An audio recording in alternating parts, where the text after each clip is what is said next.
بسم الله السلام عليكم صباح وناكسن ساكا waxaan qaliin u sameeynaa bukaan yar oo caruur ah oo 6 sano jirta oo bukaan socodka noogu timi iyadii familigeeda oo ka cabanaya in madaxa biyo kaga furan yihiin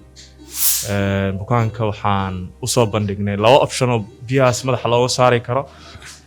doorashada koowaad waxa weeye optionka koowaad waxa weeye in sida caadiga ahayd oo hore loo sameey diray in madaxa la geliyo tubo biyaha ka soo qaadayso caloosha geynayso oo VB5 la yiraahdo iyo optionka labaad oo ah in by endoscopy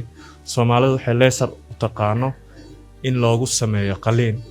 kaasi ay kaga maarmayso in tubo weligeed madaxeeda kaga jirayso aysan sida ay madax loogu gelin marka family waxay qaateen optionka laserka